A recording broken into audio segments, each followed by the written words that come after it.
Hello, it's me. Darling girl, let's talk for good vibe. Hello mga kalingap mga ka-Jomcar. Bago tayo mag-reaction, i-shoutout mo natin si Kuya Val, si Ate Edna, si Kalingap Rap. Shoutout sa Jomcar, shoutout sa lahat na sumusuporta sa Team Kalingap, sa mga charity vloggers na kasamahan ko dito sa Kalingap, mga reactors, siyempre ang Karaba. Paki-subscribe po sila, Kalingap Nurse, Kalingap Noli, Gandang Amy, si Sanji Rivera. Ayan po, panoorin ang kanilang mga channel at huwag niyo kalimutan si Darlene Vlog at ang mga kasama natin dyan sa Jomcar Community. Shoutout! Ayan po, ano? Baka bukas mag-reaction tayo sa part 109. Pero ngayon, ating pag-usapan ito si Carla Bells sa kanyang last vlog. Ay nako, kailan ba last nagluto si Carla ng kanyang pagkain na vlog? Una ng vlog niya, nagluto siya ng itlog, prito ng hotdog, parang ganun. Pati si Jomar, may vlog din siya ng ganun. Hanapin ko saan ko yung gallery ko or baka na-delete ko. Then, ano pa, isang beses din nagluto din siya ng gulay, no? So, hindi ko na matanda ng ibang naluto niya, no? Baka natandaan niyo, pwede niyo comment. Ayan. So, ito si Carla, no?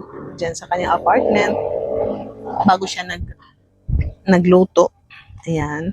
Binuksan niya muna yung mga parcel na binigay sa kanya ng mga supporter, sponsor, no? Nakita natin yung lalagyan ng, sabi niya, kape, tea, sugar, gano'n, pang kitchenwares.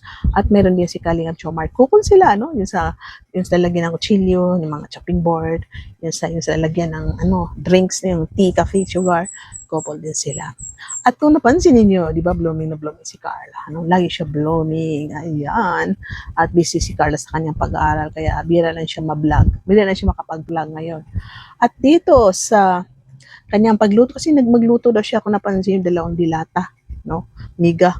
Sana mag-endorser siya kasi nakita yung miga no, di ba? Sana mapansin siya ng miga sardines at gawin siyang endorser. Hindi na flex yung miga pero nakita natin. Ayan, din sa pitsay. Yan, masarap ang pitsay, guys. May kami to na pitsay pero parang naubos na ata kasi yun hinigaan ng aming chicken. So na flat. Kaya magtatanim ulit. Ayan. Ano ang favorite niyo sa pizza? Siyempre gawing tinola, chapchuy. Gusto ko rin yung pizza na isalad, guys. Pwede i-blanch siya, tapos lagyan ng tuyo, kamatis, sibuyas. Minsan gusto ko rin siya i-chop, maliliit. Tapos lagyan ng limon, lagyan ng limon, asin. Subukan nyo, guys. Na, hindi siya i-blablas, ganun lang, chop. Crispy siya, crispy. So medyo mapait ng konti. No? Pwede naman, hindi naman siya makakalason kasi, di ba, salad. So may lemon siya. So hindi ka malalason. Katulad ng palaya, di ba, pwede salad. Ayan. At na siya, binuksan niya. Sabi niya, huwag niyo iba siyang aking kawali kasi medyo na matagal-tagal yan. Normal talaga yan. Kahit anong ginagamit, katagalan, nagiging ganyan. Doon sa kawali kasi siyempre, lagi siya nadadaanan ng gisa-gisa ng mga matatanggal talaga yung kulay niya at magkakaganon, no? Meron din kami ganyan. Ganon din ang kulay katagalan. Bagong bili, pero ganon din. Minsan black, stainless, magkakaganyan talaga ang kulay. Kahit black, ang kulay niya matatanggal talaga at magkakaganon. So marunong na si Carla no, sa kanyang vlogging na mga ganyan. Huwag niyo iba siyang kawali ko, di ba? Nakakatuwa. At dito, naluto na, marami-rami yung pizza niya. Kaya dito ako nagtataka, no? Kasi sabi ko, ang dami-dami niyang ulam, mag-isa siya. Sabi ko, sino kayang kasama niyang kumain?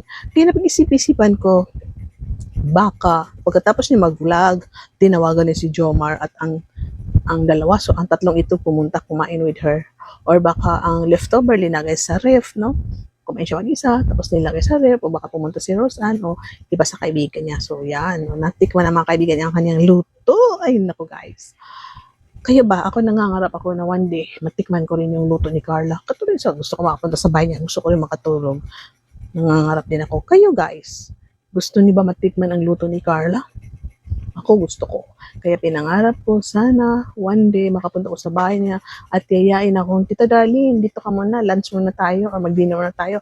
Magluluto ako ng puto, magluluto ako ng kahit ano andyan, basta siya ang nagluto. Di ba? Masarap. Kahit anong pagluto, basta pwede sa atin, kakainin natin. At ang maganda doon, kasi yung bonding, yung moments, nakasama mo sila, is kahit anong ulam na pwede kainin. is masaya, talagang memorable. Ayan. So yan sa thumbnail natin, sino kaya itong bisita ni Carla na pumunta sa kanyang bahay na kasama niyang kumain? O di ba? So sino ba mapapaisip tayo? So ano number na naisip ko? Si Jomar at ang dalawa, so ang tatlong itlog. Either si Rose Ann, o di ba? Or either ang tira, linagay sa rep at ang tira guys, sample matira, may matira na. Pwede lutuin ulit at dagdagan ng carrots, tapos tanggalin yung pitcher kasi masyadong ano na siya, ma-overcook. So tanggalan ng carrot, ang pitcher, chop-chop ng carrot, so anong gulay dyan, mag-beans ba or potato. Then lutuin yung sardinas ulit kasamang kamatis. Pag naluto na yung carrots, ibalik yung pitsay. Ganun pagkaluto pag leftover. Huwag lutuin na nandun ang pitsay kasi talagang ma-overcook yan. Hindi maganda sa health natin ang mga pagkain na overcook.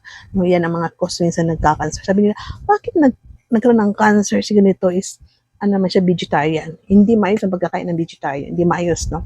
Yung mga minsan, kinakain nila may mga spray na, yung mga luwan na gulay, nagbabatchit, minsan yung overcook, marami po ang dahilan. Kahit vegetarian ka, magkakaroon ka din ng cancer, no? Kaya, tayo mga vegetarian, ingatin tayo sa ating mga kinakain, yung tamang proseso. Pwede tayo mag-research, pwede magtanong sa mga expert health lecturer. Ayan. So hanggang dito na lang po tayo. Shout out sa lahat. Thank you sa panonood. I love you all and see you in my next reaction video. Subscribe, don't skip ad, at click na notifications para makatanggap ka ng notifications every time na mayroon tayong upload. Bye-bye. I love you all. Have a good day. Deadline ni vlog ang boses ng Jomcar. Pingkalingap ang sigaw ng nangangailangan ng tulong. Tara pag-usapan natin at mag-reaction